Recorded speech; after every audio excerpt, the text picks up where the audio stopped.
ये mid term exams preparation series की video है। कंप्लीट सीरीज इस चैनल के ऊपर अपलोड की जा रही है और आज की वीडियो के अंदर आपको CS403 के मिड टर्म के हाईलाइटेड एमसीक्यूज करवाए जा रहे हैं मिड टर्म एग्जाम्स की प्रिपरेशन के लिए। इसमें सबसे पहले कि मेकिंग अ चेंज, यानी कि एक चेंज करना टू द कॉन्सेप्चुअल स्कीमा के अंदर ऑफ अ डेटाबेस के, but not affecting the existing external schemas. लेकिन जो एग्जिस्टिंग एक्सटर्नल स्कीमा है उनको कुछ असर ना पड़े। ये एग्जाम्पल है किसकी? लॉजिकल डेटा इंडिपेंडेंस की, यानी कि लॉजिकली तौर पे डेटा इंडिपेंडेंट है। उसके बाद ये कि आइडेंटिफाई द कंस्ट्रेंट, जो कि ऐसा कांस्टेंट जो कि लिमिट करता है the values that can B place in a column, जिनको रखा जा सकता है, ऐसी वैल्यूज जिनको रखा जा सकता है कॉलम में ही। तो इसका जवाब है check. So check is the answer. उसके बाद ये कलेक्शन ऑफ कॉन्सेप्ट्स, एक कलेक्शन जो है कॉन्सेप्ट्स की दैट कैन बी यूज, जिसको यूज किया जा सकता है डिस्क्राइब करने के लिए स्ट्रक्चर ऑफ अ डेटाबेस। इसका जवाब है data model. Data model is the answer here.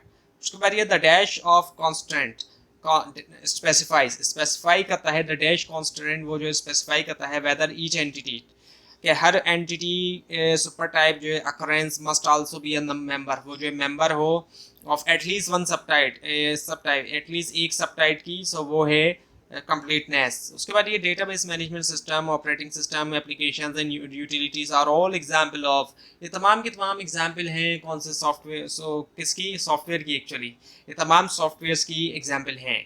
उसके बाद ये which of the following concept, इनमें से कौन सा कॉन्सेप्ट जो है applicable with respect to 2NF, वो जो है एप्लीकेबल है 2NF के हवाले से। कौन सा कॉन्सेप्ट है? वो है full functional dependency. Full functional dependency is the answer here.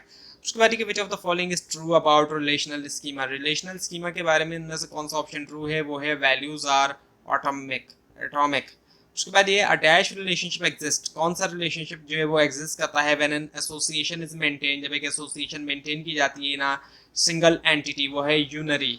Unary is the answer. उसके बाद ये a software package design to solve and manage databases. अब एक ऐसा सॉफ्टवेयर पैकेज जिसको डिजाइन किया गया स्टोर करने के लिए और मैनेज करने के लिए डेटाबेसेस, वो क्या है? DBMS। वो DBMS कहलाया जाता है। उसके बाद ये कि हु इज रिस्पॉन्सिबल, कौन रिस्पॉन्सिबल होता है फॉर ऑथराइज करने के लिए एक्सेस टू द डेटाबेस तक, फॉर कोऑर्डिनेट के लिए और मॉनिटर करना, उसका यूज वो है database administrator is the answer here.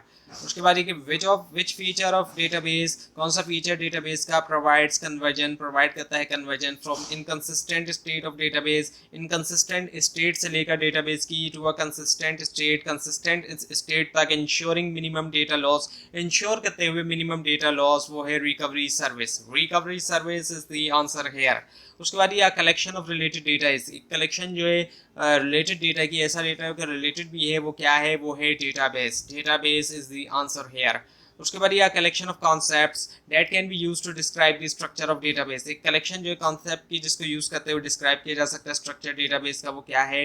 Data model is the answer.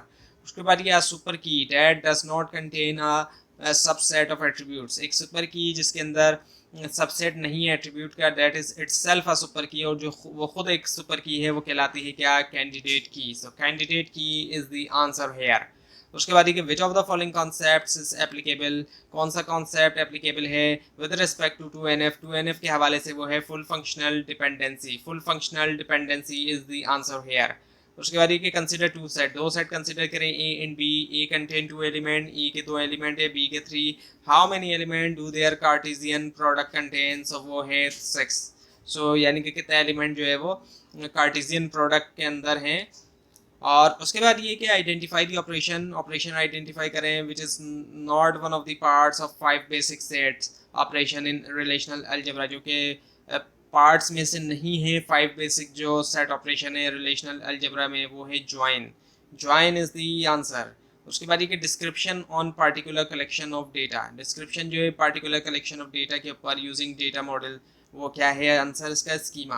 उसके बाद ये कैंडिडेट की does not have a null value, जिसकी नल वैल्यू नहीं होती एंड इट्स सिलेक्टेड, और उसको सिलेक्ट किया जाता है टू यूनिकली आइडेंटिफाई करने के लिए all other attribute value in any given row is called, वो कहलाता है क्या? प्राइमरी की कहलाया जाता है वो। उसके बाद ये कि in case of context level diagram के केस के अंदर the system is represented by, system को रिप्रेजेंट किया जाता है किससे?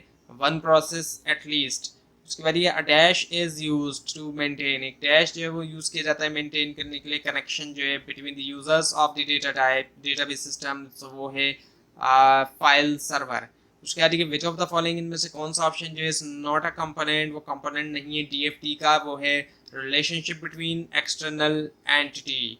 उसके बाद ये कंसिडर टू सेट्स, दो सेट्स कंसिडर करें ए एंड बी, ए के अंदर जो है वो 2 एलिमेंट है, बी के अंदर 3 हैं, सो कितना एलिमेंट्स जो है कार्टेशियन प्रोडक्ट्स के अंदर हैं वो है 6। उसके बाद which of the following is not a benefit of normalization, normalization का इनमें से कौन सा बेनिफिट नहीं है, वो है मैक्सिमाइज रिडंडेंसी, बाकी है minimize insertion anomalies and minimize deletion anomalies and minimize updation anomalies.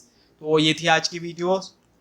आपको अगर इस बारे में कोई क्वेश्चन है, खासतौर पर इसमें कोई मिस्टेक दिखाई दे, ज़रूर हाईलाइट कीजिए। और इस पूरी सीरीज़ को देखने के लिए और फाइनल टर्म की भी हमारे पास वीडियोस है, फाइनल टर्म और मिड टर्म एग्जाम्स की प्रिपरेशन के लिए इस चैनल को सब्सक्राइब कीजिए, बेल आइकन के ऊपर क्लिक कीजिए।